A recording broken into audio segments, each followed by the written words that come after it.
श्रीकृष्ण श्रीकृष्ण श्रीकृष्ण श्रीकृष्ण। गुरुर्ब्रह्मा गुरुर्विष्णुः गुरुर्देवो महेश्वरः गुरुः साक्षात् परं ब्रह्म तस्मै श्री गुरवे नमः। तस्मै श्री गुरवे नमः। हरि ओम तत्सत्। శ్రీమద్ భగవద్గీత 3వ అధ్యాయము కర్మయోగము 30వ శ్లోకం. శ్రీ భగవానువాచ మయి సర్వాణి కర్మాణి సన్యస్యాధ్యాత్మచేతస నిరాశీర్నిర్మమో భూత్వా యుధ్యస్వ విగతజ్వరః. అత్యంత ముఖ్యమైనటువంటి కర్మయోగ సిద్ధాంతము.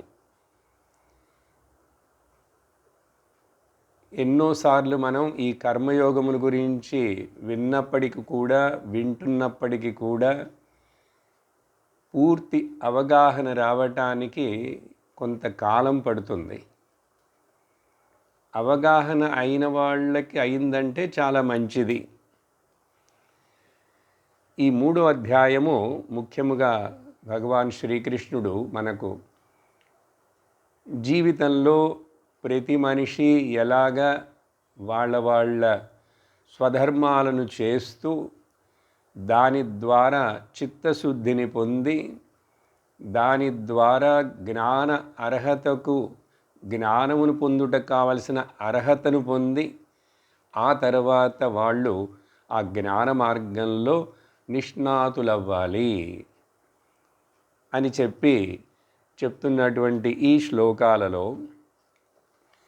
ప్రకృతి గుణాలు, దాని స్వభావం, వాటి నుంచి ఎవ్వరూ తప్పించుకోలేరు. అందుకని నీ యొక్క అంతరంగమైన స్వభావ గుణమునకు తగినట్లుగా నువ్వు ఆయా కర్మలను చెయ్యాలి. ఎలా చెయ్యాలి, ఎందుకు చెయ్యాలి, అలా చేస్తే నాకు ఏమి పొందుతాను, మీరు చెప్తున్నారు శాస్త్రంలో చెప్పిందని చెప్పి పదే పదే కర్మయోగ ద్వారా చిత్తశుద్ధిని పొందుతామని, ఆ తరువాత జ్ఞానప్రాప్తికి అర్హత పొందుతామని ఇదంతా మనకు అర్థమైంది. ఇక్కడ ఒక చిన్న ఉదాహరణ తీసుకుంటే, ఒక విమానం ఆకాశంలో పైకి ఎగరాలంటే అది భూమి మీద మొదట కొంత దూరం వేగంగా పరిగెత్తాలి. అలా వేగంగా పరిగెత్తి ఆ విమానం అలా ఆకాశంలోకి టేక్ ఆఫ్ అవుతుంది, ఎగురుతుంది. అప్పుడు ఈ భూమి మీద రన్వే మీద రన్ చెయ్యకుండా, పరిగెత్తకుండా ఆ విమానం టేక్ ఆఫ్ చేయలేదు. ఇక్కడ మన హెలికాప్టర్ గురించి చెప్పట్లేదు, విమానం. అందువలన ఆ తర్వాత అది ఆకాశంలో కూడా పరిగెడుతుంది. ఆ తర్వాత అది డెస్టినేషన్ చేరుతుంది కదా.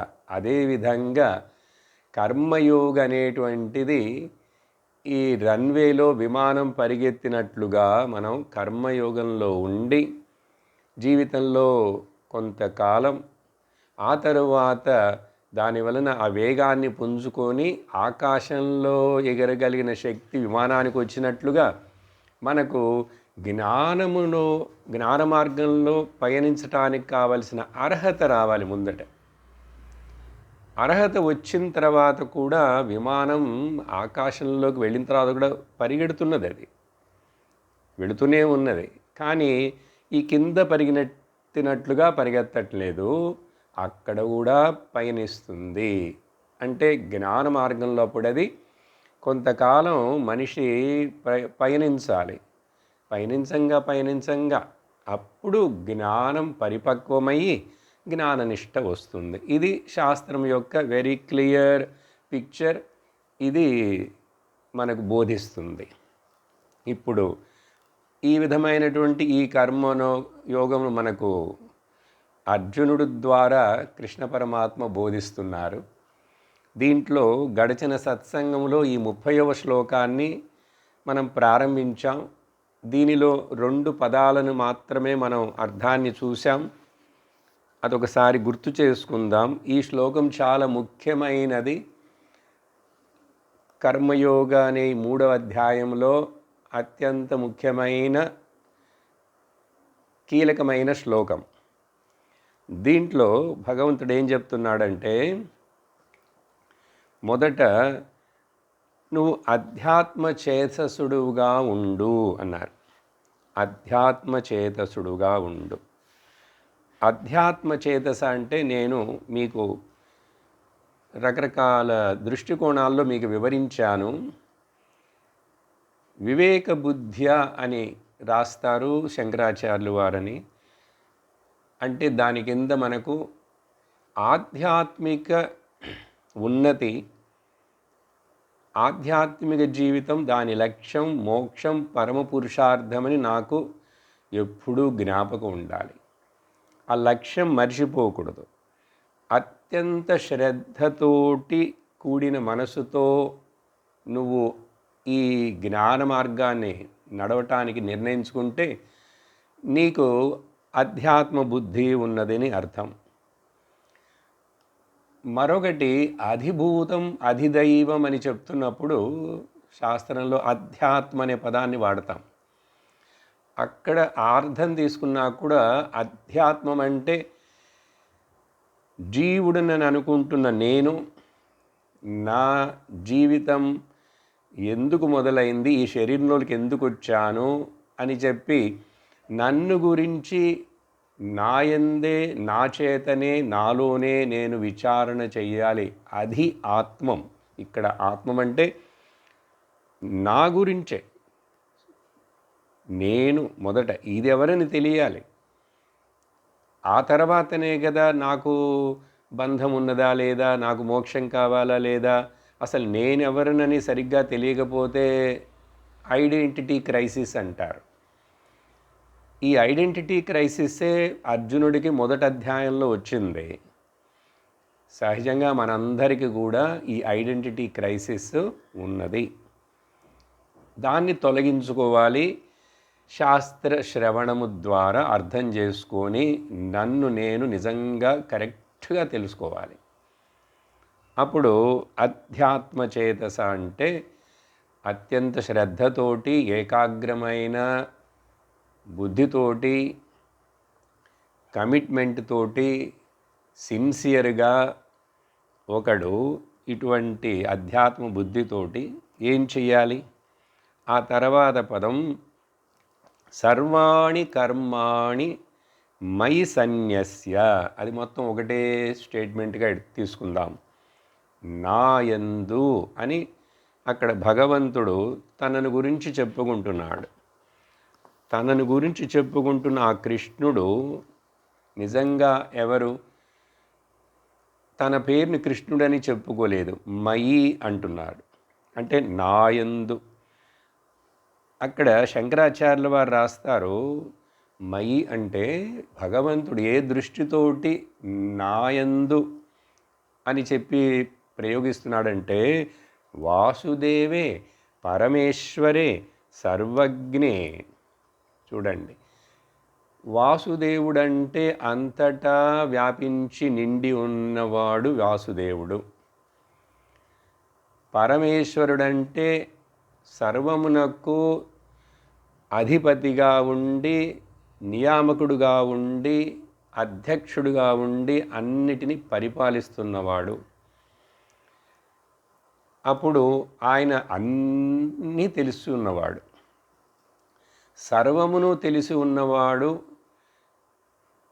సర్వ సృష్టి యొక్క మొత్తాన్ని తన చేతిలో పెట్టుకొని తెలుసుకొని ఉండి చేస్తున్నవాడు. అప్పుడు దానికి మనం భగవంతుడు, జీఓడి గాడ్ అని అంటాం. లేక ఇంగ్లీష్లో ఆయన ఆమ్నిసెంట్, ఆమ్నిప్రొటెంట్, ఆమ్నిప్రెజెంట్ అని అంటారు.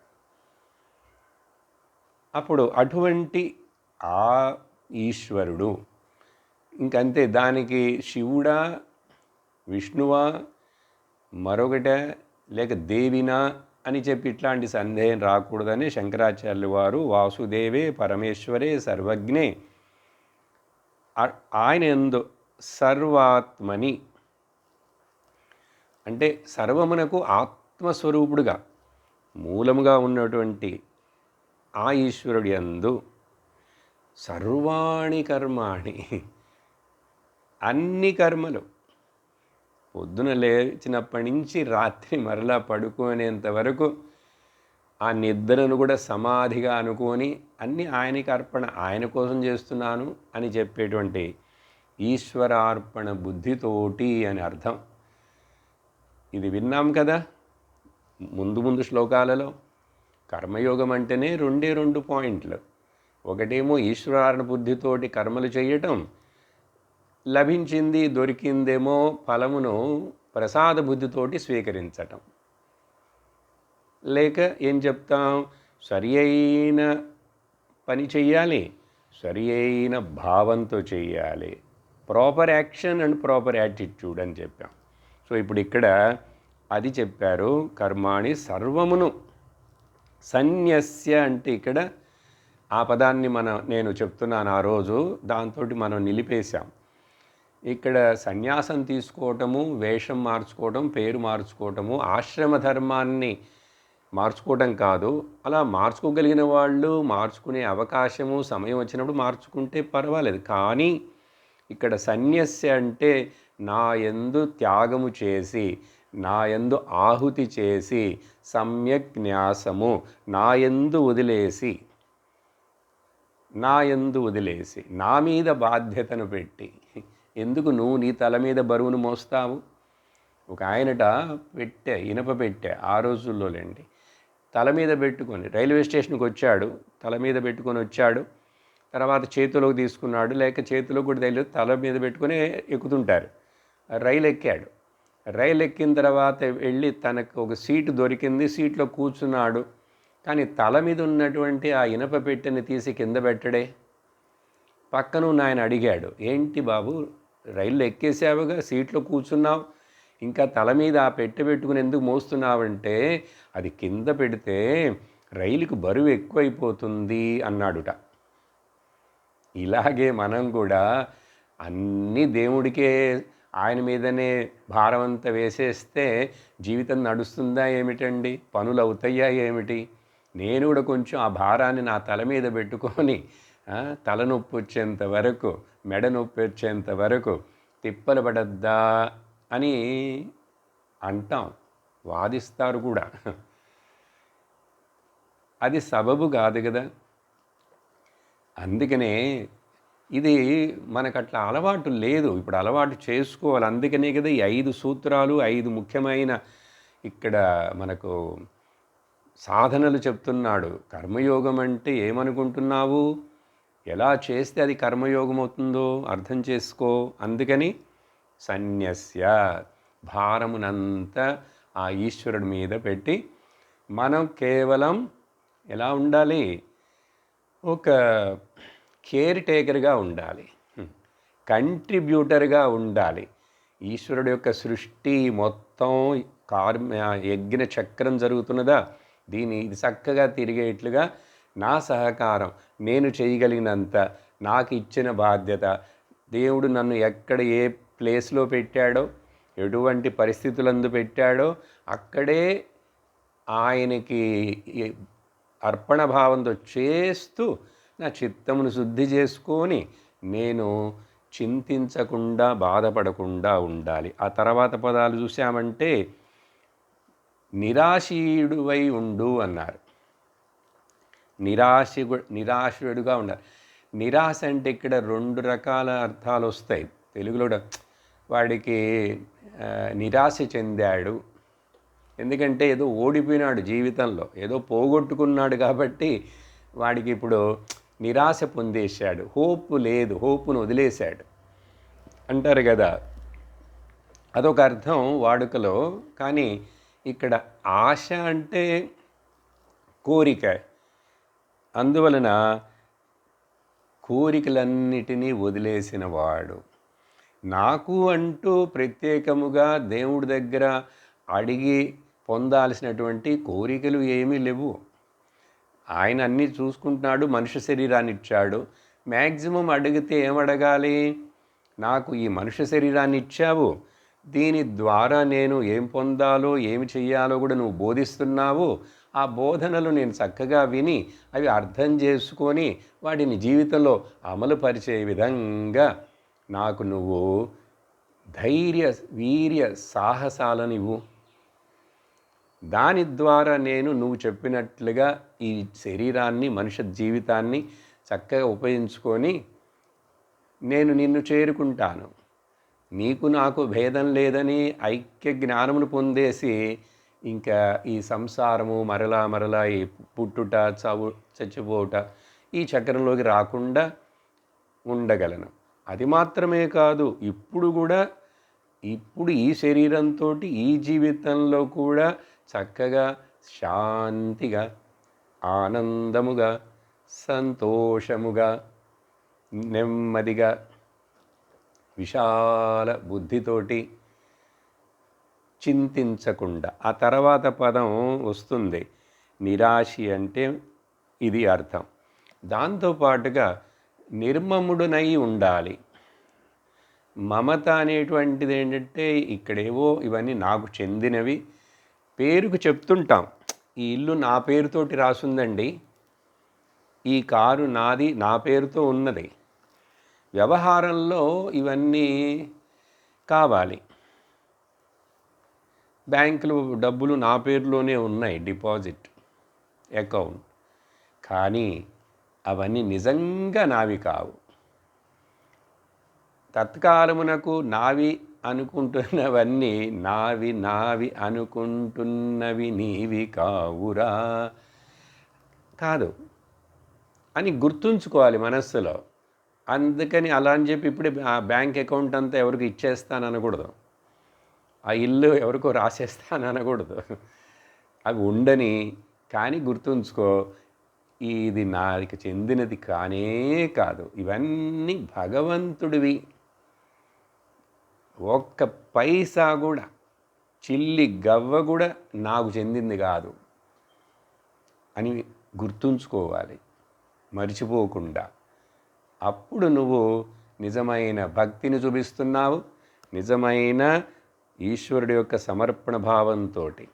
ఇప్పుడు ఈ మమకారం కనుక తగ్గించుకోకపోతే అది చాలా బాధ పెడుతుంది తర్వాత మనిషిని, దేనిని వదలలేడు. ఇనపెట్టె తాళం చేతులని వదలడు, ముసలాడైపోయి ఇంకా ప్రాణం పోతున్నదన్నా కూడా. ఆ రోజుల్లో ఇనపెట్టె తాళం చేతులు అంటాం, ఈ రోజుల్లో మరొకటి. ఇంకా చెప్పాలంటే కొంచెం హాస్యంగా ఉంటుంది, ఇంట్లో పెంచుతున్న కుక్క పిల్ల మీద మమకారం. మనుషుల మీద మమకారం ఉన్నదో లేదో కానీ ఈ జనానికి ఈ పెంపుడు జంతువుల మీద ఎక్కువ మమకారం అండి. ఇది ఇతర దేశాల్లో చాలా ఎక్కువ చూస్తాం. వాళ్ళకి బెడ్రూమ్లోనే బెడ్ మీదనే పడుకుంటాయి ఆ పిల్లులు, కుక్కలు అన్నీ కూడా. అవి జంతువులే, వాటిని ప్రేమించాలి, కానీ అవి ఎంత దూరంలో ఎక్కడ ఉండాలో అక్కడ ఉండాలి కదా. ఇంట్లో ఉన్న మనుషులకు సొంతం వాళ్ళని అంత ప్రేమగా చూడడం చాలామంది. ఈ మన దేశంలో కూడా ఆ కల్చర్ ఉంది ఇప్పుడు. అట్లా వాటికి ముఖ్యత్వం ఇస్తాడు.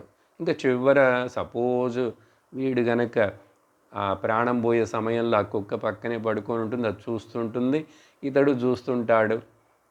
ఇంకా దాని మీద నేను ఈ శరీరం వదిలి దీన్ని ఎవరు చూస్తారు, దీనికి బిస్కెట్లు ఎవరేస్తారు, అట్లా అనుకొని శరీరం వదిలాడనుకోండి కుక్కగా పుడతాడు. నేను చెప్పట్లేదండి, భగవద్గీతలో కృష్ణుడు తర్వాత చెప్తాడు 8వ అధ్యాయంలో, ఎం వాపి స్మరన్ దేహం త్యజత్యంతే కలేవరం తం తమైవేతి కౌంతేయ, దానికి తగినట్లుగా, ఆలోచన తగినట్లుగా ఆ తర్వాత శరీరం అక్కడ రెడీ అయిపోతుంది. సరే, విషయం ఏమిటి? ఆశలు ఉండకూడదు, పెంచుకోకూడదు. మినిమం ఆశలు ఉంటాయి. ఇప్పుడు సత్సంగం వినాలి, ఈరోజు భగవద్గీత క్లాస్ వినాలంటే ఇది ఆశే కదండి. మంచి లెజిటిమేట్ డిజైర్స్, కోరికలు ఉండొచ్చు. ఇంకా అవి కాకుండా ఎక్కువ ఏమైనా పెంచుకుంటున్నానా, లేక ఇంతకాలం కొంచెం తెలియక ఇల్లు వాకిలి పిల్లలు జల్లలని ఏవో ఆశలు పెట్టి కొన్ని సాధించి చేశాను. ఇల్లు కట్టాలనుకున్నాను, కట్టాను. కారు కొనాలనుకున్నాను, కొన్నాను, అయిపోయినాయి. ఇంకా ఆశలు పెంచుకోకు. ఉన్న వాటిని కొంచెం తగ్గించుకో. పొసెషన్స్ని తగ్గించుకో. ఎందుకంటే ఇప్పుడే కదా రైల్లో ఆ తల మీద ఇనప పెట్టె గురించి చెప్పాం. పొసెషన్లు, రిలేషన్లు మనిషి యొక్క అంతఃకరణానికి భారం. అవి బయట కనబడవు. అవి పొసెషన్లు. ఇల్లు ఉన్నది బయట, కానీ దాని భారం అంతా వీడి తలలో ఉంటుంది. ఆస్తి ఉన్నది బయట, కానీ తలలో భారం ఉంటుంది. అలాగే మనుషులు, బంధువులు, బంధాలు బయట ఉన్నాయి, కానీ లోపల వాటి బాధ, బరువు అంతా ఉంటుంది. అందుకనే పొసెషన్స్ని పెంచుకోకూడదు, రిలేషన్స్ని పెంచుకోకూడదు. ఇలా పొసెషన్స్ని, రిలేషన్స్ని తగ్గిస్తూ జీవితం వయసు పెరగగా నువ్వు సన్యాసిలాగా జీవించాలి. బాహ్యంగా కాదు, లోపల ఆంతరికమైన సన్యాస భావన. అప్పుడు ఇది పనిచేస్తుంది. ఏంటి? నాకు చెందింది ఇక్కడ ఏదీ లేదు, అందుకని మమకారపడాల్సిన అవసరం లేదు. ఎంతెంత మమకారం పడతానో అంతంత దుఃఖపడాల్సి ఉంటుంది. కాబట్టి నిరాశీహి భవ, నిర్మమో భవ, నిర్మముడుగా ఉండాలి. ఈ విధంగా ఉండి నువ్వు జీవితాన్ని నడుపుకో. అక్కడ అర్జునుడు యుద్ధరంగంలో ఉన్నాడు కాబట్టి, అర్జునుడు యుద్ధాన్ని ప్రారంభించాలి కాబట్టి యుద్ధస్వ, యుద్ధం చేయి.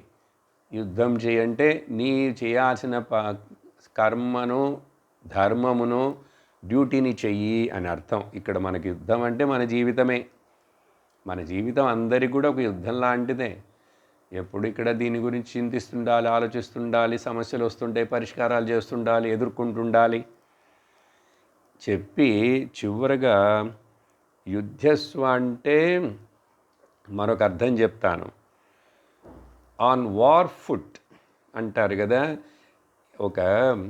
ఇప్పుడు ఉప్పెనలు వచ్చినా ఏదో జరిగితే గవర్నమెంట్ ఆర్డర్లు ఇస్తుంది. ఇచ్చి ఎంత యాక్టివ్గా, స్పీడ్గా పనిచేయాలంటే ఆన్ వార్ ఫుట్ అంటే యుద్ధం అంటే ఎమర్జెన్సీ ఒకటి ఉన్నదంటే, ఒక క్రైసిస్ ఉన్నదంటే, అటువంటి క్రైసిస్ సమయంలో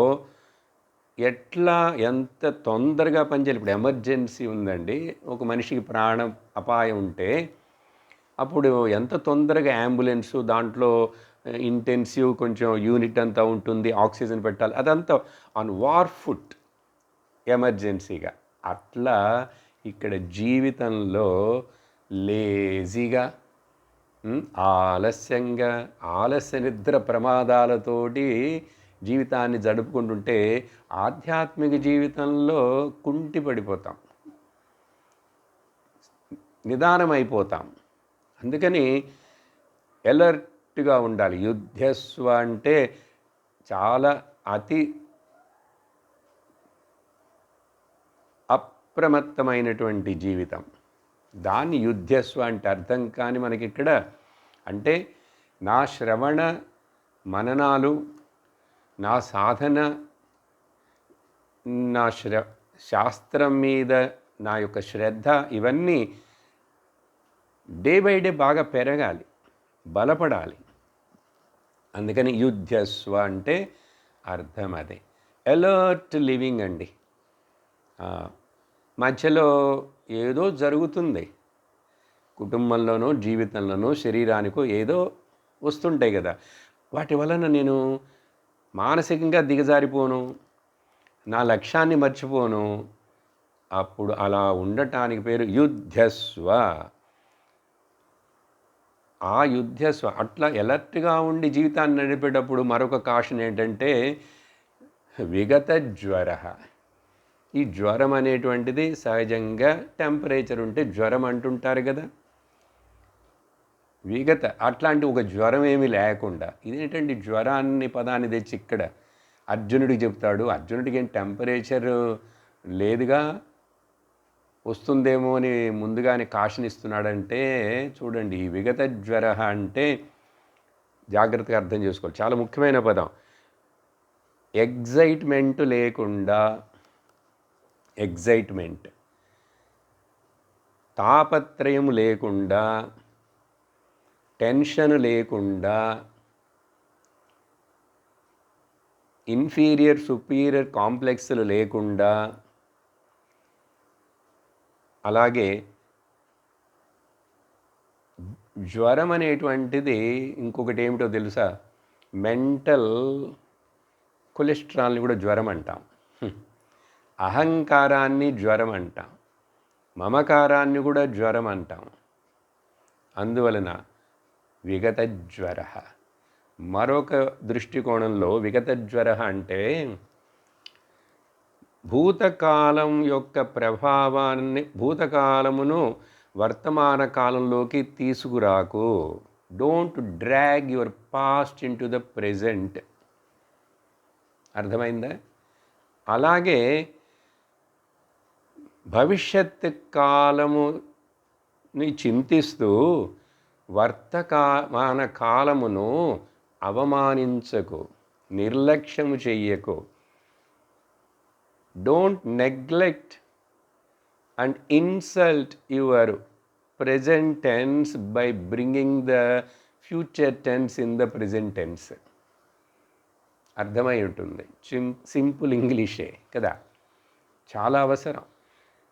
లేకపోతే మన మనస్సు ఏంటంటే దానికి వర్తమాన కాలంలో ఉండటం దానికి ఇష్టం ఉండదు. అసలు అక్కడ వర్తమాన కాలంలో అంటే దానికి అది బతకలేదు కూడా. వర్తమాన కాలంలో మనస్సు ఉన్నదంటే అది మనస్సు కాదు, అది చైతన్యమే, అది ఉనికి ఎరుకనే. అందువలన దానికి అది నచ్చదు, సహజంగా నచ్చదు. అప్పుడు ఏం చేస్తుంది, అది పరిగెడుతుంది.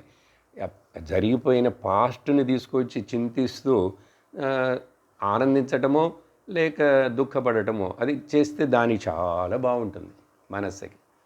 దాన్ని బ్రూడింగ్ అంటాం, రికలెక్టింగ్ అంటాం, ఫ్లాష్ బ్యాక్ అంటాం. అలాగే లేక ఫ్యూచర్ని గురించి, భవిష్యత్ కాలం గురించి చింతిస్తూ నేను ప్లాన్ చేస్తున్నాననే పేరుతోటి తను తానే మోసం చేసుకుంటుంది. ప్లానింగ్ వేరే అండి, అండ్ వర్రీయింగ్ వేరే. మనం భవిష్యత్తు కాలం గురించి ప్లాన్ చేస్తున్నామా లేక వర్రీ అవుతున్నామా అని ప్రశ్నించుకుంటే అర్థమవుతుంది. మెజారిటీ మనం భవిష్యత్తు కాలం గురించి వర్రీ అవుతాం, భయపడతాం, సందేహిస్తాం. అందువలన ఇవన్నీ వదిలేసేయాలి అర్జున అని చెప్పి చక్కటి మనకు విషయాలను భగవంతుడు ఇక్కడ, ఇది కర్మయోగం అంటే ఒక మనిషి ఇవి గుర్తుంచుకొని ఈ విధంగా జీవించాడంటే అతడికి తప్పనిసరిగా చిత్తశుద్ధి, జ్ఞానప్రాప్తి, ఆ తర్వాత జ్ఞాన ప్రాప్తికి అర్హత అన్నీ వచ్చేసి మోక్షం పొందేస్తాడు ఈ జీవితంలోనే. పోస్ట్పోన్ చేయకూడదు, ఈ జీవితంలో. ఇంకా చెప్పాలంటే జీవితమా అర్థమైపోయిందంటే ఇప్పుడే, ఇక్కడే, నవ్ అండ్ హియర్. ఇప్పుడు ఇక్కడ జరగనిది అర్థం చేసుకొని, ఇది అర్థం చేసుకోవటమే కదండి, అర్థం చేసుకొని లోపల అంతరంగముగా అప్లై చేయటమే. ఇది ఇప్పుడు ఇక్కడ అర్థం చేసుకొని అప్లై చేసి ఇప్పుడు దాన్ని గుర్తించి అనుభవించకపోతే తర్వాత ఎక్కడో ఎప్పుడో అనేది లేనే లేదు. If it is not now and here, it can never be somewhere in some time. సరే, ఆ తర్వాత భగవంతుడు ఇప్పుడు ఏం చెప్తున్నాడంటే 31వ శ్లోకంలో, కానీ ఇప్పుడు దీన్ని ఈ విధంగా నేను ప్రతిపాదిస్తున్నటువంటి వేదమును పెట్టుకొని ప్రతిపాదిస్తున్నటువంటి ఈ రకమైన ఈ అభిప్రాయం ఉందే, ఈ మార్గం ఉన్నదే, ఈ పద్ధతి ఉన్నదే, అది ఎవరైతే అనుసరిస్తారో వాళ్లకు ఈ జీవితంలోనే ఇప్పుడు నేను చెప్పినట్లుగా వాళ్ళకి ఇక్కడ జీవన్ముక్తులైపోతారు. ఎలా? ఏమే మతమిదం నిత్యం అనుతిష్టంతి మానవాః శ్రద్ధావంతో నూయంతః ముచ్యంతే తేపి కర్మభిః. మరలా ఒకవేళ సందేహం వస్తుందేమో ఇంత చెప్పినా కూడా అని చెప్పి భగవంతుడు ఈ కర్మయోగం అంటే ఎంత గొప్పది, ఎంత పవర్ఫుల్ అయిందో తెలుసా? దాంట్లోనే భక్తి కూడా వచ్చేసింది కదా, ఈశ్వరాత్మ బుద్ధి అంటే.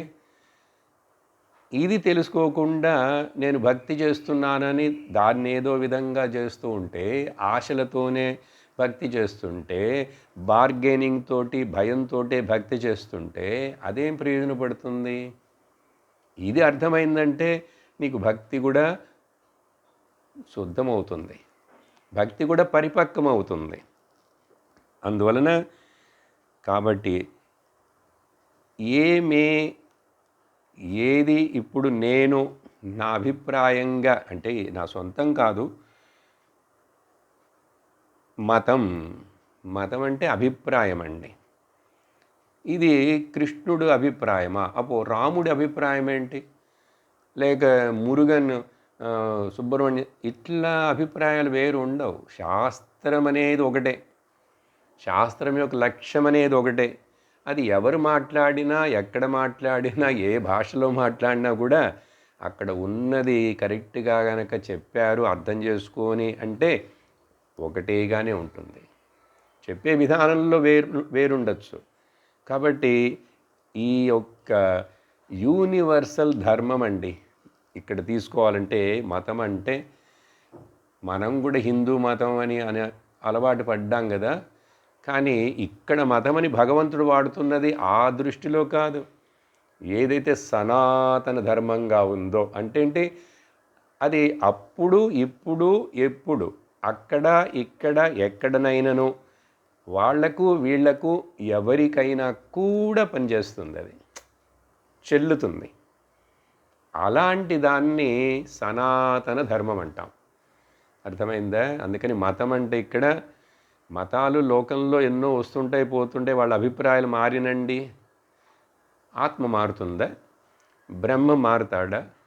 లేక ఈశ్వరుడు ఈ ప్రకృతి యొక్క తత్వాలు అవన్నీ మారుతాయా? అవన్నీ అంతే, ఆ నియమంగా నియతిగా అవి జరుగుతూనే ఉన్నాయి, చూశారా? అందుకని శాస్త్రం యొక్క బోధన ఎన్నటికీ మారదు. మతంలో అభిప్రాయాలు ఉంటే లోకంలో పోట్లాటలు ఉండొచ్చు, కానీ శాస్త్రంలో ఏ తప్పు, ఏ భేదము ఉండదు. అటువంటి ఈ మతం, ఈ అభిప్రాయం, ఈ మార్గం ఏదైతే నీకు బోధించానో ఇప్పటి వరకు అర్జున, ఏ మనుషులైతే దీన్ని అనుసరిస్తారో అనుతిష్టంతి మానవాః. అనుతిష్టంతి, తిష్టంతి అంటే దాంట్లో తిష్టంతి అంటే కూర్చోవడం అని అర్థం. యాక్చువల్గా కూర్చోవడం ఏంటి? అనుసరిస్తారు. ఎలా అనుసరిస్తారు? చక్కగా అనుసరిస్తారు. ఈ అనుపదం అంటే చాలా చక్కగా, చాలా శ్రద్ధతోటి, ఇప్పుడే చెప్పాం, చాలా ఇంట్రెస్ట్ తోటి, ప్రయారిటీ ఇచ్చి దానికి అనుతిష్టంతి అంటే చెప్పినది చెప్పినట్లుగా చక్కగా అర్థం చేసుకొని అనుసరిస్తారో అటువంటి మనుష్యులు వాళ్ళు ఎవరో తెలుసా? శ్రద్ధ ఉన్నవాళ్ళు మాత్రమే చేయగలరు. వాళ్ళని నేను ఒక టైటిల్ ఇచ్చి పిలుస్తాను అర్జున. వాళ్ళు ఎవరంటే శ్రద్ధావంతులు. పిలుచుకుందామా మనల్ని మనం? మిమ్మల్ని అందరినీ పిలవనా? చక్కగా వచ్చారు, సత్సంగంలో వింటున్నారు, శ్రవణానికి ఇష్టపడుతున్నారు. శ్రద్ధ లేనివాడు వింటాడా? ఈ శ్రద్ధ అనే పదం చాలా అతి ముఖ్యమైనది వేదాంత శాస్త్ర బోధనలో. సాధన చతుష్టయ సంపత్తిలో కూడా వచ్చేటువంటి ముఖ్యమైన పదం శ్రద్ధ. అందుకనే భగవంతుడు రాబోయే శ్లోకాల్లో ఒక చోట చెప్తాడు, శ్రద్ధావంత శ్రద్ధావాన్ లభతే జ్ఞానము. శ్రద్ధ ఉన్నవాడికి మాత్రమే జ్ఞానం లభిస్తుంది, వేరే వాళ్ళకి కాదు. అప్పుడు ఆ శ్రద్ధ ఉన్నటువంటి వాడు ఇంకా ఈ శాస్త్రంలో ఏ లోటుపాటులను చెప్తూ దీంట్లో డిఫెక్ట్స్ని చూపించాడు, దోషబుద్ధిని కలిగి ఉండడు. ఆ దోషబుద్ధి లేకుండా శాస్త్రంలో దోషము ఉండుటకు, అది కూడా వేదాంత శాస్త్రంలో ఉపనిషత్తు జ్ఞానంలో దోషం అనేది ఉండటానికి ఆస్కారం లేనే లేదు. అందువలన క్రిటికల్ మైండ్ లేకుండా ఉండటం, దోషబుద్ధి లోపాలనే చూస్తూ డిఫెక్ట్స్నే పాయింట్అవుట్ చేస్తూ ఇది సరికాదే, ఇది అందరికీ నచ్చుతుందా ఏంటి, ఇది అందరికీ సరిపోతుందా ఏంటి అంటాడు. మందులు సరిపోవు, ఏది ఒకడికి సరిపడిన మందు మరొకటి సరిపడదు. కానీ ఈ సంసారం అనే వ్యాధికి ఇచ్చినటువంటి మందును చూసావా, ఈ జ్ఞానం అనే మందు, ఇది అందరికీ ఒక్కటే, అందరికీ ఒక్కటే. దీంట్లో ఇక్కడ మార్పులు లేవు. డయాబెటీస్ ఉన్న వాళ్ళందరికీ ఒకే డోసు మందు చాలదుగా,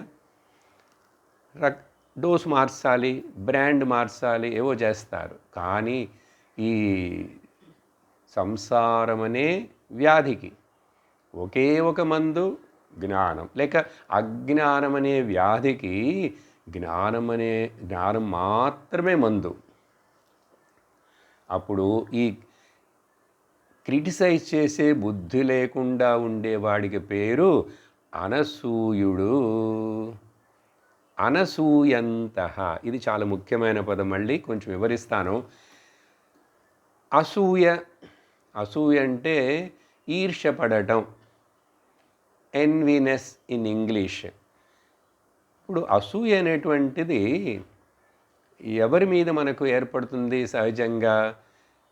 నాతోటి కొంచెం సమముగా ఉన్నవాడు, కానీ నా ఫ్రెండే, వాడు చాలా బాగా ధనవంతుడైపోతున్నాడు, లేకపోతే అతడు ఇల్లు మీద ఇల్లు కట్టేశాడు, కానీ నేను ఇల్లే కట్టలేదు, ఇంక ఇల్లు మీద ఇల్లేంటి. అప్పుడు అలా పోల్చుకున్నప్పుడు, సమకాలికులతోటి పోల్చుకుంటున్నప్పుడు, మన ప్రొఫెషన్లోనో, మన పనుల్లోనో, మన అందచందాలలోనో కదా. ఇప్పుడు రామచిలుక లాగా అందంగా లేదని నేను పోల్చుకోగలనా? నెమలిలాగా అందంగా లేనని నేను అనుకోగలనా? అనుకోలేను. నేను ఇప్పుడు ఆడవాళ్ళైతే ఆ లెవెల్లో ఆడవాళ్ళతోటి వాళ్ళకంటే నేను అందంగా ఉన్నానా, లేక వాళ్ళు అందంగా ఉన్నారా, ఈ విధంగా పోల్చుకుంటాం. ఇప్పుడు అసూయ అనేటువంటిది ఎక్కడ మన సమకాలికులుగాను మనకు పక్కపక్కనే ఉన్నప్పుడు వాళ్ళతోటి ఈ అసూయ అనేది వస్తుంది. వాళ్ళు ముందుకెళ్ళిపోతున్నారే, వాళ్ళు పైగా బాగా పైకి ఎదిరిపోతున్నారే అని వస్తుంది. బంధువుల మధ్యలో వస్తుంది, ఒక కుటుంబంలోని పిల్లల మధ్య కూడా వస్తుంది. ఎందుకంటే అక్కడ కంపేర్ చేసుకుంటాం అసూయ అనేటువంటిది. ఇప్పుడు ఇక్కడ ప్రశ్నించుకుందాం. ఇప్పుడు భగవంతుడు ఏమంటున్నాడంటే, నా మీద అసూయ పడేవాళ్ళు అంటున్నాడు. భగవంతుడితోటి నేను ఎక్కడండి కంపేర్ చేసుకుంటాను ఈశ్వరుడితోటి? ఇప్పుడే చెప్పాం, ఆయన సర్వజ్ఞుడు, పరమేశ్వరుడు, వాసుదేవుడు, సర్వాంతర్యామిని. ఆయనతో నేను కంపేర్ చేసుకోగలనా? జీవుడిగా ఇక్కడ ఈ శరీరంతో చూస్తే ఆయన సర్వజ్ఞుడు, నేను అల్పజ్ఞుడిని. ఆయన సర్వవ్యాపి, నేను అల్పవ్యాపిని. అప్పుడు అసూయ అనేటువంటిది ఎందుకు వస్తుంది ఇక్కడ అర్థం ఏమిటి? అసూయ అంటే జనరల్ డిక్షనరీ మీనింగ్ మనందరికీ తెలిసిన తెలుగు కానీ సంస్కృతం కానీ ఈర్ష్యపడటం అసూయ అంటే, లేక కడుపు మంటండి వాడికి. నేను బాగా సంపాదిస్తున్నాను, వాడికి కడుపు మంట. చూసారా? వేరే పదాలు. అది చాలా ఒక్కొక్కసారి బయటికి ఏం చెప్పం, కానీ లోపల ఉంటుంది. మనకు తెలిసిన వాళ్ళే, మన బంధువుల్లోనే ఏదో కొంచెం ముందుకెళ్ళిపోయారు, వాళ్ళు సాధించేశారు, పొందారంటే తెలియకుండా లోపల గనక జాగ్రత్తగా చూసామంటే కొంచెమో గొప్ప అసూయ అనేటువంటిది ఉంటూనే ఉంటుంది, ట్రేస్. కానీ ఇక్కడ ఈ సందర్భంలో, ఈ కాంటెక్స్ట్లో భగవంతుడు చెప్పేది అసూయ లేనివాడంటే నన్ను క్రిటిసైజ్ చేయకుండా ఉండేటువంటి వాడు, నేను చెప్పే ఈ శాస్త్రము బోధనలో తప్పులను చూపించకుండా, పాయింట్అవుట్ చేయకుండా ఉండేటువంటి వాడు అని అర్థం. కాబట్టి కంపారిజన్ ఇక్కడ దేవుడితోటి కాదు, దేవుడు చెప్పిన ఆ విషయం. అందుకనే చాలామంది ఏమిటంటే దేవుణ్ణి పూజిస్తాం కానీ దేవుడు చెప్పిన మాటలను వినాలి, అర్థం చేసుకోవాలని ఇష్టపడరండి. మనమే ఎంతమంది చాలా లేట్గా ఇప్పుడే కొంచెం కొంచెం ఏదో ఈశ్వరుడు యొక్క అనుగ్రహం, భాగ్యం వలన వినటానికి బుద్ధి కలిగింది. ఇంతకాలం విన్నామా? చేయలేదు. కానీ గుడికి వెళ్తున్నాను, భక్తి చేస్తున్నాను అంటాడు. ఎందువలనంటే ఆయన చెప్పిన మాటలు వింటే మనం కొంచెం దిగజారిపోతాం. ఆయన ఏమంటాడు? నువ్వు అన్నీ నాకు అర్పణ చెయ్యి, నువ్వు నా దగ్గర నుంచి ఏమి అడగకు, నన్నే ప్రేమించు. ఇలాంటి ఎవరు ఒప్పుకుంటారు? అందుకని బెటర్ ఆయన చెప్పిన వినకుండా ఉంటే ఎట్లా కూడా కాలాన్ని, జీవితాన్ని జరుపుకుండొచ్చని వాళ్ళని వాళ్ళు మోసం చేసుకుంటూ దేవుణ్ణి మోసం చేయాలని అనుకుంటుంటారు. దేవుణ్ణి మోసం చేయగలవా? నిన్ను నువ్వు కూడా మోసం చేసుకోలేవు. నిజంగా నీ మనస్సుని నువ్వే దాన్ని ఒక శత్రుగా, లయబిలిటీగా చేసుకుంటూ, ఎసెట్గా ఉంచుకోవాల్సిన మనస్సుని లయబిలిటీగా చేసుకుంటున్నావు. దానికి నువ్వే కారణం. అందుకని భగవంతుడు నా మీద అసూయ పడేవాళ్ళంటే అర్థం, భారతంలో అక్కడ యుద్ధ సమయంలో శిశుపాలుడు ఉన్నాడు. ఆ శిశుపాలుడికి ఎప్పుడు కూడా కృష్ణుడి మీద అసూయ చేత. అలాగే దుర్యోధనుడు కూడా అసూయే మెయిన్ కారణం. ఏంటంటే ఆ ఈర్ష్య. అయ్యో వీళ్ళు ఇంత పేరు పొందేస్తున్నారే, వీళ్ళ దగ్గర ఇన్ని మంచి గుణాలు ఉన్నాయే, ప్రజలంతా పాండవులే కావాలని అడుగుతున్నారే, అందుకని వాడికి కడుపు మంట. చూసారా? దాన్ని ఇంకా చల్లార్చుకోలేక ఎంతగా దిగజారిపోయాడు. జీవితంలో, లోకంలో ఇట్లాగే చాలామంది మనుషులందరూ కూడా చదువుకున్న వాళ్ళు, ధనవంతులు, పెద్ద పెద్ద కుటుంబాలు, అన్ని చోట్ల ఇదే ప్రాబ్లం, ఆ అసూయ అనేటువంటిది. ఇప్పుడు మనకిక్కడ శాస్త్రములో తప్పుని చూపించకూడదు, గురువు యొక్క ఉపదేశంలో తప్పుని చూపించకూడదు. మనకు కొన్నిసార్లు అర్థం కాదు, మనకు ఏదో ఒక రకంగా అర్థమవుతుంది. అప్పుడు వెయిట్ చేయాలి, ఇంకా కొంతకాలం వినాలి. అందుకని వెంటనే కంక్లూషన్కి రాకూడదు. ఇప్పుడు భగవద్గీత వెంటనే వినగానే అందరికీ అంతా అర్థమైపోతుందా ఏంటి? ఎన్ని సంవత్సరాలు విన్నాను వెంటనే అర్థం కాదు. అందుకని నువ్వు శాస్త్రానికి శరణు కావాలి, శాస్త్రం బోధించే గురువుకి శరణు కావాలి. వాళ్ళిద్దరిని నువ్వు శరణగతి చేశావంటే, శరణైనావంటే ఈశ్వరుడికి నువ్వు శరణైనట్లే. అందుకని ఈశ్వరుడిని నేరుగా మనం చూడలేదు, మనం నమ్ముతున్నాం. అందుకని ఆస్తికుడుగా ఉన్నవాడు దేవుడు చెప్పినటువంటి బోధలను వినాలి. పూజలు గుళ్ళు చేస్తే దర్శిస్తే మాత్రం చాలదని చెప్పడానికి, వీళ్ళందరూ ఇండైరెక్ట్గా నన్ను ద్వేషిస్తున్న వాళ్ళే అని చెప్పడానికి అనసూయంత. మరొక అర్థాన్ని చెప్తాను ఈ పదానికి. సు అనే ధాతు సంస్కృతంలో సు అంటే పుట్టడం, ఉత్పత్తి అవ్వటం. దాంట్లోంచి వచ్చిందే సూతి గృహం, ప్రసూతి గృహం, డెలివరీ రూమ్, ప్రసవించటం. అదంతా ఆ సు అనే పదం నుంచి వచ్చింది. అందువలన ఇక్కడ ఆ సు అది పదం అయినప్పుడు ఆ వ్యాకరణ పరంగా అసూయ అయింది. అంటే ఏంటి? నీ నోటి గుండా ఎటువంటి ఒక ద్వేషకరమైన మాటలు పుట్టకుండా ఉండాలి.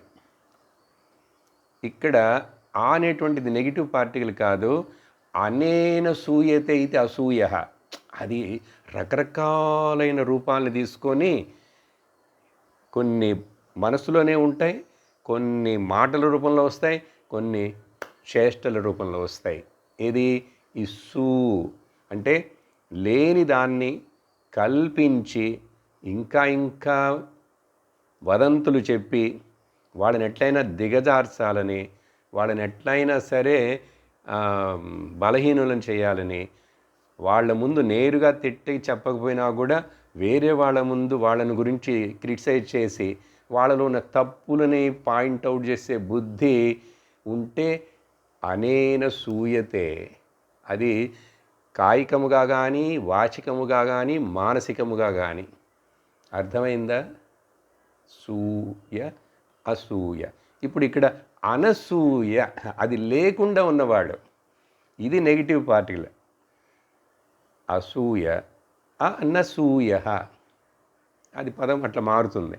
అందుకనే సతీ అనసూయ, చాలామంది పేరు ఉంటుంది కదా, చూసారా? ఆ అనసూయ అనే పదం ముఖ్యం. అప్పుడు ఇలా క్రిటికల్ మైండ్ ఉండకూడదు. శాస్త్రము, దేవుడు, గురువు, ఈ మూడిటిని క్రిటిసైజ్ చేయటం, అవమానపరచటం, వేరే విధంగా మాట్లాడటం, నమ్మకపోవటం, ఈ తిరస్కరించడం, ఇవి ఉండకుండా ఉండటం ఇవి. కాబట్టి అటువంటి వాడికి ఏమవుతుంది? ఇప్పుడు ఫలాన్ని చెప్పండి. చూడు చివర్లో ఏమంటున్నారు, ఇటువంటి అతడు శ్రద్ధావంతుడు, అనసూయవంతుడు తప్పనిసరిగా తేపి ముచ్యంతే కర్మభిహి, అన్ని కర్మల యొక్క బంధంలోంచి వీళ్ళు విడిపించబడతారు. ఒక పక్కనేమో కర్మ చేయమంటూ కర్మయోగాన్ని గురించి సిద్ధాంతం మాట్లాడుతున్నది. కర్మని చేస్తూనే కర్మలో నుంచి ఎట్లా బయటపడతాడంటే అది ఇంకా కొంచెం రహస్యంగానే ఉంటుంది, అర్థం చేసుకోవాలి. అది 18వ అధ్యాయంలో కూడా మళ్ళీ నిన్న ఎవరైనా ఇంగ్లీషు భగవద్గీత వినుంటే ఇప్పుడు మీకు నిన్న నేను మాట్లాడిన దానికి దీనికి లింక్ చేసుకుంటే అర్థమవుతుంది. అక్కడ మరలా ఇదే కర్మయోగ విషయాన్ని భగవంతుడు అక్కడ 45 శ్లోకాలు 6 తర్వాత మళ్ళీ ఆ కర్మయోగమునే ఇంకొక విధంగా చిత్రీకరించి వర్ణిస్తున్నాడు 18వ అధ్యాయంలో యాజ్ ఎ కంక్లూషన్గా. అప్పుడు దీనివలన అన్ని కర్మల నుంచి సర్వకర్మభి, సర్వపదం లేదు అక్కడ, కర్మభి అంటేనే ప్లూరల్. ఏమిటి? ఆగామి కర్మ, సంచిత కర్మ, ప్రారబ్ధ కర్మ, కర్మలు అనేటువంటివి నాకు లేవని. అక్కడ భగవంతుడు ఏం పదం వాడాడో తెలుసా? నిన్న 18వ అధ్యాయంలో నైష్కర్మ్య సిద్ధిం లభతే విందతే అన్నాడు. నైష్కర్మ్య సిద్ధి, ఆ పదం చాలా టెక్నికల్ అయినటువంటి జ్ఞానంలో పరిపక్వం చివర్లో ఏంటి అసలు పొందవలసిన నైష్కర్మ్య సిద్ధి అన్నాడు. అది చాలా విస్తరించి నిదానంగా వినాల్సినటువంటిది. దాన్ని నేను నిన్న సింపుల్గా చెప్పాను. నైష్కర్మ్య సిద్ధి అంటే ఏది చేయకుండా కర్మల్లోంచి ఎట్లా విడుదలవుతాం? జీవితం ఉన్నంత వరకు మనోబుద్ధి ఈ ఇన్స్ట్రుమెంట్లు ఉన్నంత వరకు కూడా మనం చేస్తూనే ఉంటాం. అప్పుడు ఎక్కడ విడుదల? ఏమిటి అర్థం అంటే కర్మలు చేస్తున్నా కూడా కర్మలన్నిటి మధ్యలో ఉంటూ కూడా ఈ కర్మలు చేస్తున్నది ఈ జడమైనటువంటి మనోబుద్ధి చిత్తాలు లేక బాడీ మైండ్ కాంప్లెక్స్ అంటాం అని తెలుసుకొని బాడీ మైండ్ కాంప్లెక్స్ దీంట్లో నివసిస్తున్న నేను దేహిని, దేహినోస్మిన్ యదా దేహే, దేహినైన నేను అసలు ఏమీ చెయ్యట్లేదు. చూసారా? అట్లా ఏమీ చెయ్యకుండా అన్నటువంటి చైతన్యం పురుష చుట్టూ అన్నీ చేస్తున్నటువంటి ప్రకృతి. రెండు నేనే, రెండు నా దగ్గరే ఉన్నాయి. చూసారా? అందుకని ఈ రెండింటిని సపరేట్ చేసి చాలా సంవత్సరాల తర్వాత నేను చచ్చిపోయిన తర్వాత అదేదో అవుతుంది, ఎక్కడ ఏం అవ్వదు. ఇక్కడ ఇప్పుడు అర్థం చేసుకున్నావంటే ఉదాహరణ చూడండి. కారులో నేను కూర్చున్నాను, కారు రోడ్డు మీద వెళుతున్నది, కారు వేగంగా వెళుతున్నది, కారులో కూర్చున్న నేను కూడా ఆ కారుతో పోతున్నట్లుగా, కానీ నేనేం చేయలేదు, నేను కూర్చున్నా. సరే, ఈ కారులో కూర్చున్న నేను కూడా వద్దు, రోడ్డు తీసుకోండి. రోడ్డు కూడా ఆ అద్దంలోంచి బయట చూస్తే రోడ్డు ఎంతో వేగంగా పరిగెడుతున్నట్టుగా కనపడుతుందా లేదా? కానీ నిజంగా రోడ్డు పరిగెడుతున్నదా? రోడ్డు ఏమైనా చేస్తున్నదా? కారు పరిగెడుతున్నది, కారులో ఉన్నవాడిని నేను కూడా పరిగెడుతున్నట్లుగా దాంతోపాటు వెళుతున్నా. కానీ నిజంగా చూస్తే జీవుడునైన నేను పరిగెడుతున్నాను, నాకు కర్మలు ఉన్నాయి, నాకు జన్మ ఉంది, బంధం ఉంది, అవి ఉన్నాయి అని అనుకుంటూ అజ్ఞానంలో ఉన్నాం. ఇప్పుడు అవన్నీ ఎక్కడుండి చెప్తున్నాను? ఈ శరీరంలోనే కారులో కూర్చొని చెప్తున్నా. ఇప్పుడు ఏం అర్థం చేసుకోవాలంటే, ప్రకృతి అయినటువంటి ఈ శరీరం, ఆ ప్రకృతిలో ఏర్పడిన ప్రతిబింబమైనటువంటి జీవుడు అనేటువంటి వీడు, ఈ రెండు కూడా నిజం కాదు. రెండిటికి ఆధారమైన ఆ రోడ్డులాగా శుద్ధ చైతన్యం, ఏక నిత్య సార సత్య వస్తువు అయినటువంటి బ్రహ్మ చైతన్యం నేను అని గుర్తించాలి. అది ఎక్కడో లేదు. చూడండి, ఈ మూడు ఇక్కడే ఉన్నాయి. బ్రహ్మ చైతన్యం ఇక్కడే ఉంది. ఆ బ్రహ్మ చైతన్యం పక్కనే మాయ వలన కనిపిస్తున్న ఈ ఒక బాడీ మైండ్ కాంప్లెక్స్లో అది రిఫ్లెక్ట్ అయింది. ఈ ప్రకృతి నిజము కాదు, ఆ రిఫ్లెక్షన్ నిజము కాదు, ఏక వస్తువు అయిన అది మూడోది కాదు, అదే ఉన్నది అసలు ఏకం, అదొకటి, అది సత్యం. అలా గుర్తించినప్పుడు ఏంటంటే నాకు కర్మ లేదు, కర్మకు నాకు అసలు సంబంధం లేనే లేదు. ఈ కర్మ సిద్ధాంతం చాలా ఫన్నీగా ఉంటుంది. ఎట్లా అంటే, క్లెయిమ్ చేసావంటే నీకు అంటుకుంటుందండి. ఇప్పుడు ఒక ఎల్ఐసి పాలసీ మెచ్యూర్ అయిపోయింది, చాలామంది క్లెయిమ్ చేయరు, వాళ్ళకే తెలీదు పాలసీ ఉన్నట్లే. ఆ క్లెయిమ్ చేయనిదంతా కూడా ఆ డబ్బులు అవన్నీ గవర్నమెంట్కి వెళ్ళిపోతాయి, నీకు రావు. అలాగే ఈ కర్మ అనేటువంటిది క్లెయిమ్ చేసావా నీకు అంటుకుంటుంది. చూసారా? అది ఏంటి క్లెయిమ్ ఎక్కడ చేస్తాం? బుద్ధిలో. అందుకనే మమకారం వద్దు, ఆశ వద్దు, అహంకారము వద్దు, అన్నిటినీ అవి ప్రకృతి అని చెప్పి వదిలేసి. సరే, ఈ విధంగా ఈ శ్లోకంలో భగవంతుడు ఇట్లా చెప్పి పాజిటివ్గా చెప్పాడు ఇక్కడ. సో వాళ్ళు కర్మ వలన ఇంక భయపడటం కానీ, అయ్యో కర్మ నన్ను ఏం చేస్తుందో, పుణ్యం పాపం, ధర్మం అధర్మం, ఈ భయం పోతుంది మొదట. అది మాత్రమే కాదు, ఈ జన్మ ఈ శరీరంతో పాటుగా ఆ కర్మ అంతా భస్మం అయిపోతుంది. కానీ దురదృష్టం, చాలామంది వేరే ఉన్నారు అర్జున, వాళ్ళని గురించి కూడా చెప్పేస్తాను కొంచెం ఈరోజు 32వ శ్లోకంలో. కానీ నా అభిప్రాయం, ఈ యొక్క సనాతన ధర్మమైనటువంటి ఈ బోధనను నమ్మరు, వినరు, ఒప్పుకోరు, చెవివ్వరు.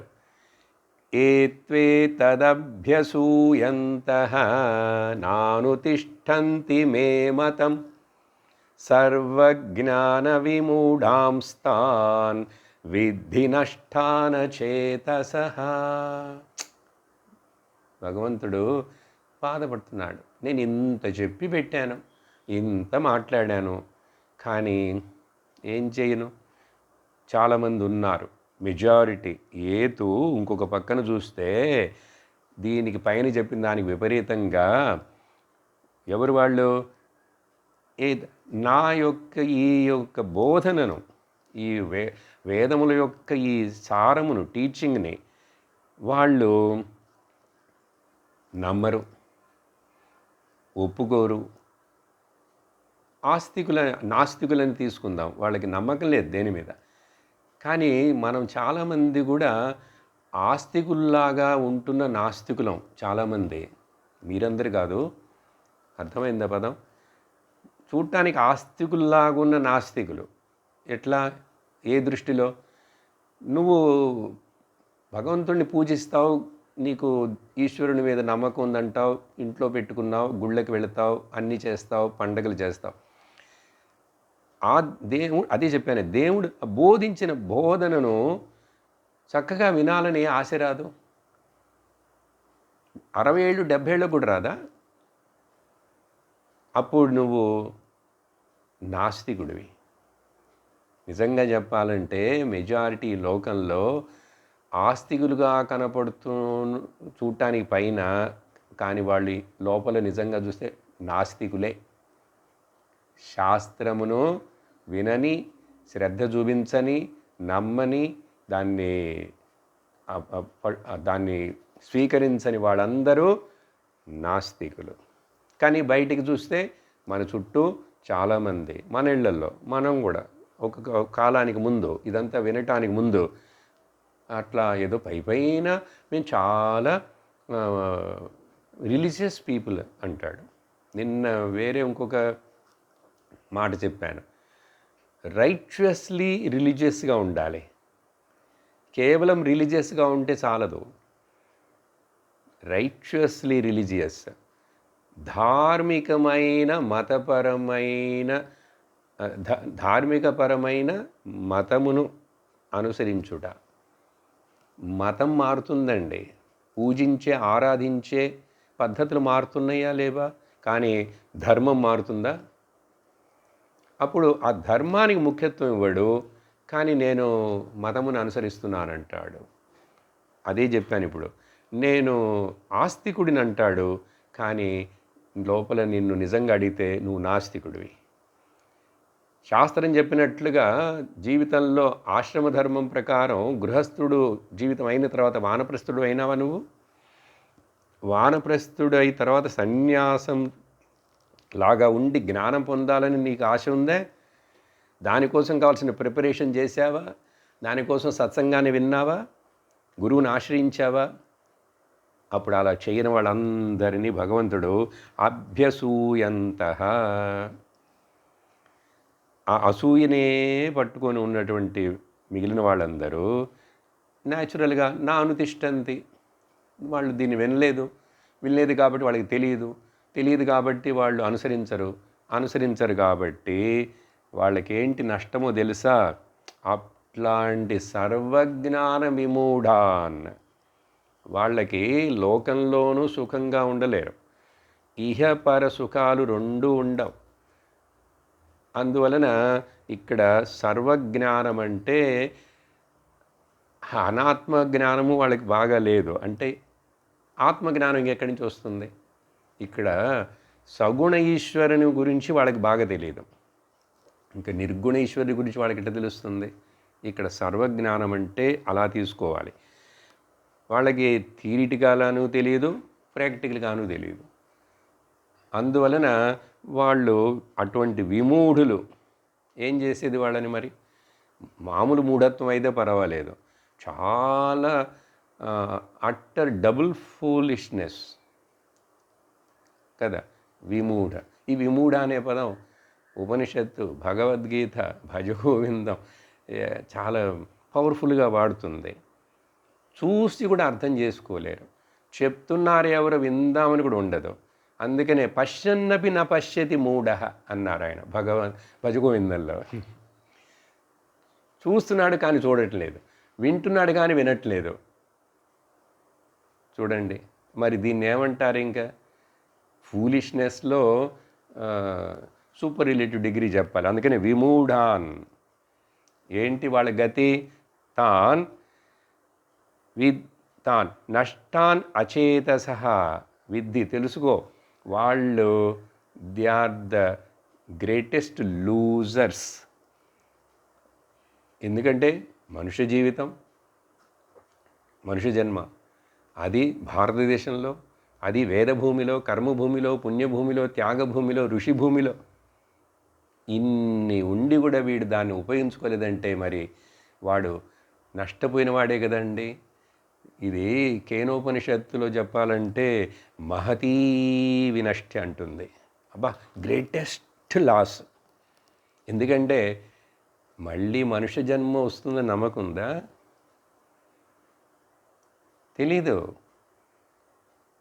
ఇప్పుడు ఇంత అవకాశం ఇచ్చి నువ్వు దీన్ని దుర్యోగం చేసుకొని మళ్ళీ పాపకర్మలు అధర్మంగానే ఉంటూ నిర్లక్ష్యం చేస్తే, ఇంకా పాపం బ్యాలెన్స్ ఏదైనా ఉండుంటే ఆ పాపాన్ని ఆ కర్మ యొక్క ఫలాన్ని నువ్వు ఇప్పుడు ఇక్కడ తొలగించుకోలేదు జ్ఞానం చేతంటే, మళ్ళీ తేలుగానో పాముగానో ఎట్లాగో పుడతావు, కొండ సిలువుగానో ఎట్లయినా పుట్టచ్చు. అవి జీవులేగా. కాబట్టి ఈ అవివేకులు ఎంతో నష్టపోతున్నారు లోకంలో అర్జున. కానీ నువ్వు భాగ్యవంతుడివి. నువ్వు చేసినటువంటి ఏదో ఆ పుణ్యము, ఆ సాత్విక గుణం, వీటన్నిటి ద్వారా నువ్వు క్షత్రుడివైనా కూడా వినటానికి ఇక్కడ నువ్వు సిద్ధంగా ఉండి శ్రద్ధతోటి ప్రశ్నలు వేసి మళ్ళీ మళ్ళీ అడుగుతూ తెలుసుకుంటున్నావే. అందుకనే భగవంతుడు అప్పుడప్పుడు వాడని అర్జునుడిని పొగుడుతూనే ఉంటాడు. సరే, సమయం అయింది కాబట్టి ఇంతవరకు మనం చక్కగా భగవంతుడు ఏం చెప్పదలుచుకున్నాడు, ఏమి చెప్పాడు మనకు క్లియర్గా అర్థమైంది. దీన్ని మననం చేస్తూనే ఇంకా ఇంకా జీర్ణించుకుంటూ మరలా వచ్చే వారం ఈ శ్లోకాలని కంటిన్యూ చేద్దాం.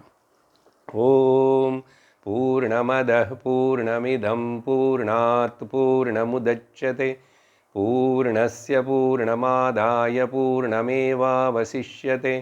ఓం శాంతి శాంతి శాంతి. హరి ఓం శ్రీ గురుభ్యో నమః. హరి ఓం.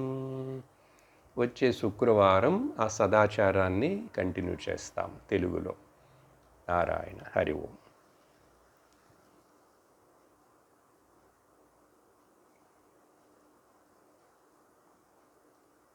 స్పీకర్స్ ఆన్ చేస్తాను ఒకసారి.